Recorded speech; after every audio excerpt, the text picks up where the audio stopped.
दोस्तों 12 दिसंबर को हमारा कक्षा 12वीं का जीव विज्ञान बायोलॉजी का अर्धवार्षिक परीक्षा का पेपर है। लगातार दोस्तों मैं आपको तैयारी कराते जा रहा हूं, इसलिए पहले ही दोस्तों मैंने आपको बायोलॉजी सब्जेक्ट के हाफ ईयरली एग्जाम के इंपॉर्टेंट क्वेश्चन आपको बता दिए थे।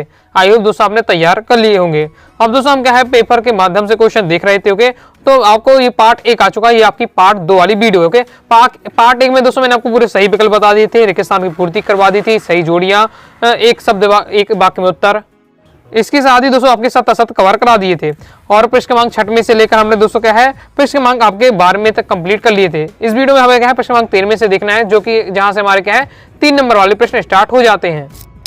प्रश्न क्रमांक दोस्तों हमारा 13वां है। प्रश्न क्रमांक 13वां से पूछा जा रहा है अपरा क्या है, अपरा के कार्य लिखिए। ओके, अपरा को प्लेसेंटा भी कहा जाता है, प्लेसेंटा भी लिखकर आ सकता है। अथवा क्वेश्चन हमसे पूछा जा रहा है शुक्र जनन व अंड जनन में अंतर स्पष्ट कीजिए।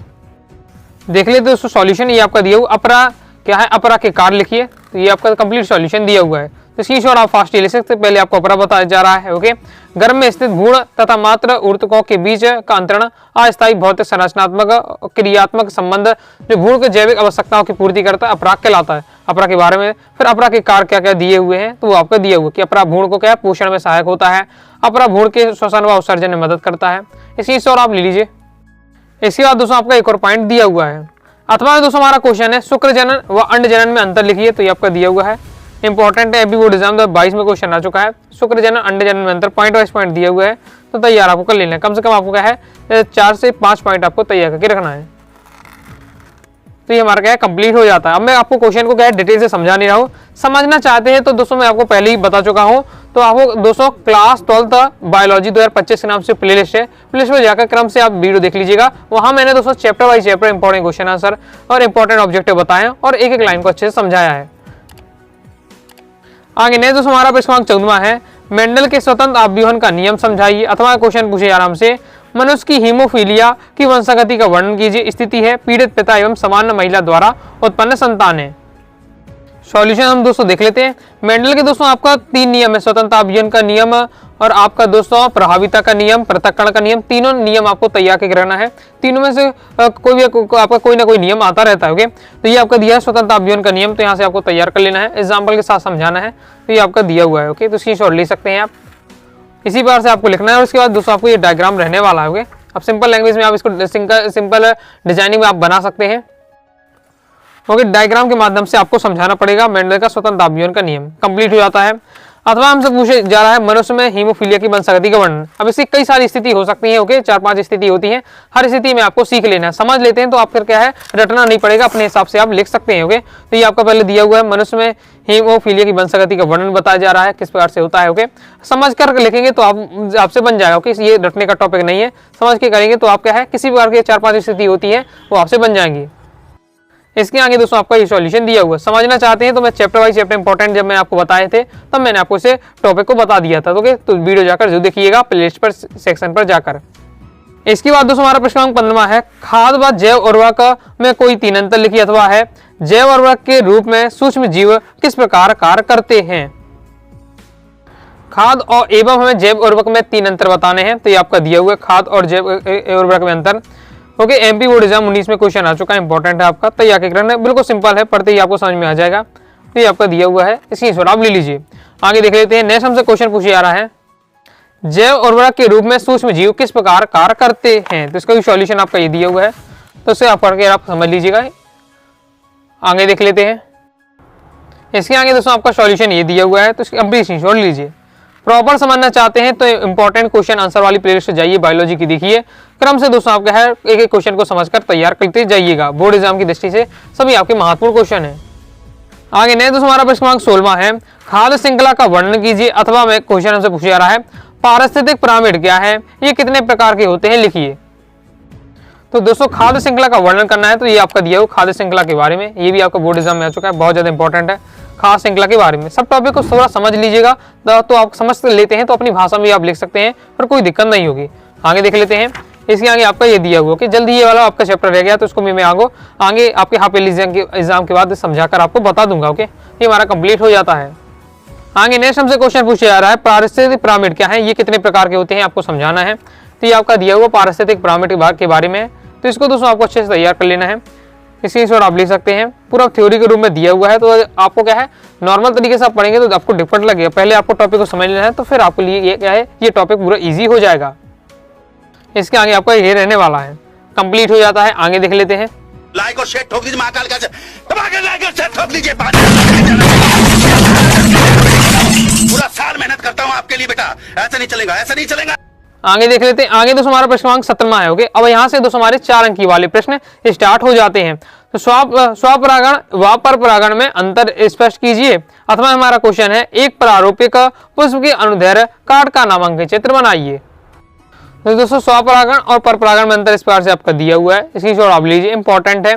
पहले चैप्टर से आपका 3 नंबर वाला क्वेश्चन आता है। अब यहाँ इस चैप्टर से आपका 4 नंबर तक का भी क्वेश्चन पूछ लिया जाता है। ओके, तो आपको तैयार करके रखना है। 3 नंबर में आता है, 4 नंबर में आता है, तो 4 पॉइंट आपको तैयार कर लीजिएगा। ओके, यहाँ तो मैंने आपको 3 ही पॉइंट दिए, एक और पॉइंट आप देख लीजिएगा, तो 4 पॉइंट तो आपको तैयार करके रखना है।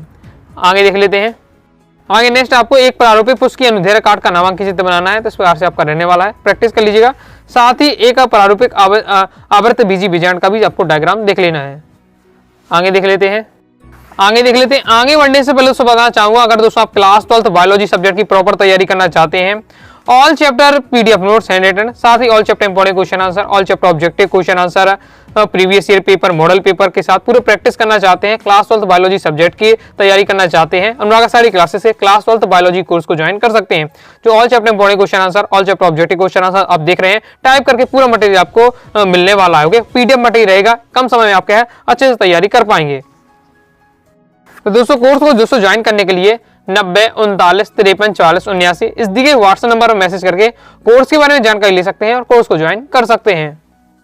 आगे दोस्तों हमारा नेक्स्ट क्वेश्चन है प्रश्न क्रमांक 18वां, यूरे एवं मिलर के प्रयोग का नामांकित चित्र बनाइए। अथवा में क्वेश्चन है, वाटसन व क्रिक का प्रस्तावित डीएनए द्विकुंडलिक के महत्वपूर्ण लक्षणों का वर्णन कीजिए। चित्र सहित आपको बताना है, चलिए देख लेते हैं। तो सॉल्यूशन दोस्तों आपका ये दिया हुआ है, एमपी बोर्ड एग्जाम 19 में आ चुका है, 23 में आ चुका है, इंपॉर्टेंट है, हो सकता है आपका 25 में भी रिपीट हो जाए, इसलिए आपको दोस्तों तैयार करके रखना है और बिल्कुल सिंपल है। ओके, पढ़ते ही आपको समझ में आ जाएगा।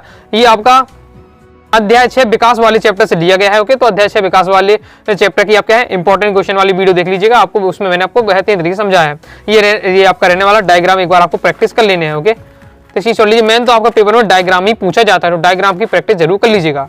इसके आगे बाकी आपकी थ्योरी वाला मटेरियल ये दिया हुआ है, और जब इसको समझ लेंगे तो फिर आपको थ्योरी भी इतना नहीं पढ़ना पड़ेगा, अपनी एन लैंग्वेज में आप लिख सकते हैं। ओके, डायग्राम बस आपको बनाना सीखना है और एक बार समझ लेना है, तो थ्योरी भी आप अपने आप लिख सकते हैं जब आप समझ लेंगे। आगे देख लेते हैं। आगे नेक्स्ट दोस्तों से पूछा जा रहा है वाटसन और क्रिक का भी आपका द्विकुंडली वाला मॉडल, तो इसे भी देख लीजिए, इंपॉर्टेंट है आपका, एमपी बोर्ड एग्जाम 19 में आ चुका है, एमपी बोर्ड एग्जाम 22 में आ चुका है ये क्वेश्चन। ये आपका दिया हुआ वाटसन व क्रिक का प्रस्तावित डीएनए द्विकुंडली मॉडल के लक्षण भी पूछ लिया था, तो इस प्रकार से दिया हुआ पॉइंट वाइज पॉइंट दिया है, इसे भी आप समझ लेते हैं, फिर आपको ज्यादा रटना नहीं पड़ेगा। ओके, तो ये आपका दिया हुआ है, आगे देख लेते हैं। इसके बाद दोस्तों आपका ये डायग्राम रहने वाला है। ओके, इसके आगे आपका ये दिया हुआ है, तो स्क्रीनशॉट इसका दोस्तों आपका है फास्ट ही आप ले लीजिए, ये हमारा क्या है कंप्लीट हो जाता है। आगे दोस्तों हमारा प्रश्न क्रमांक 19वां है, प्रतिरक्षी पदार्थ की संरचना का सचित्र वर्णन कीजिए। अथवा में हमारा क्वेश्चन है, अब किशोरों में एल्कोहल व ड्रग्स के सेवन को रोकने के उपाय लिखिए। प्रतिरक्षी पदार्थ की आपको संरचना का सचित्र वर्णन करना है, तो ये आपका दिया हुआ है, स्क्रीनशॉट इसका क्या है फास्ट ही आप लीजिए, बहुत ज्यादा इंपॉर्टेंट है और ज्यादा डिफिकल्ट भी नहीं है, इजी भी है। समझ लेते हैं चीजों को तो ये बहुत ज्यादा आपको आसान लगने लगेंगे। शुरुआती में देखने में बहुत ज्यादा डिफिकल्ट लगता है, ये डायग्राम भी आप फर्स्ट टाइम देखते होंगे तो ऐसा लग रहा होगा कि किस टाइप का ये बनने वाला है। ओके, लेकिन जब आप इस टॉपिक को समझ लेंगे तो बहुत ज्यादा ईजी है। ये दोस्तों आपका अध्याय 7 मानव स्वास्थ्य तथा रोग वाले चैप्टर से लिया गया है, तो इसकी भी आप वीडियो देख लीजिएगा, इंपॉर्टेंट वाली, उसमें मैंने आपको इस डायग्राम को बनाना भी सिखाया है, साथ ही आपको पूरा इसका सिस्टम समझाया है। कंप्लीट हो जाता है। आगे नेक्स्ट हमारा क्वेश्चन है, किशोरों में ड्रग्स एवं तथा एल्कोहल के सेवन को रोकने के उपाय आपको बताने हैं, तो ये आपके रोकने के उपाय दिए हुए, सिंपल है, पढ़ते ही आपको समझ में आ जाएगा। अब ये आपका क्या है, कोई पढ़ने का टॉपिक नहीं है। ओके, ये हमारा कंप्लीट हो जाता है। आगे का देख लेते हैं। आगे नेक्स्ट हमारा क्वेश्चन है प्रश्न क्रमांक 20वां, पुनर्संयोजन डीएनए प्रौद्योगिकी के विभिन्न चरण लिखिए। अथवा हमारा क्वेश्चन है, पीसीआर का संक्षिप्त वर्णन चित्र सहित कीजिए।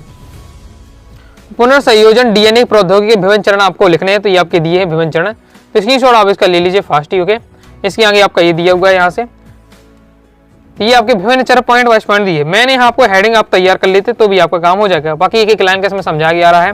तो डीएनए पुनर्संयोजन प्रौद्योगिकी के आपके ये चरण दिए हुए हैं, तो पहले आपको उनकी हेडिंग आपको तैयार करके रखनी है और उनके बारे में फिर एक एक लाइन आपको दिया हुआ है। आगे देख लेते हैं।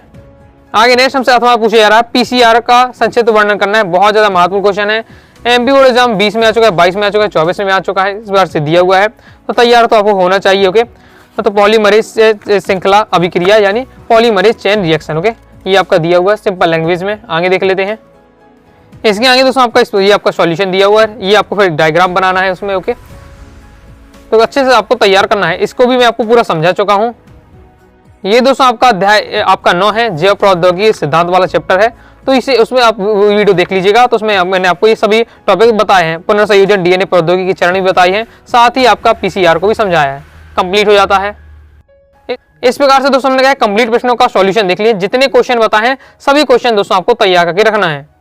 बाकी दोस्तों इससे पहले भी जो क्वेश्चन मैं आपको इंपॉर्टेंट बता चुका हूँ बायोलॉजी सब्जेक्ट के, उनको भी आपको तैयार कर लेना है। तो हाफ ईयरली एग्जाम की आपकी कंप्लीट तैयारी हो जाएगी। आई होप दोस्तों आपको वीडियो पसंद आएगी। वीडियो पसंद आए लाइक करके सब्सक्राइब जरूर कर दीजिएगा। साथ ही दोस्तों टेलीग्राम चैनल, व्हाट्सएप चैनल को ज्वाइन कर लीजिएगा। कोई दोस्तों डाउट आता है कमेंट से आप जरूर पूछिएगा। तो मिलते हैं दोस्तों नेक्स्ट वीडियो में, तब तक के लिए बाय बाय।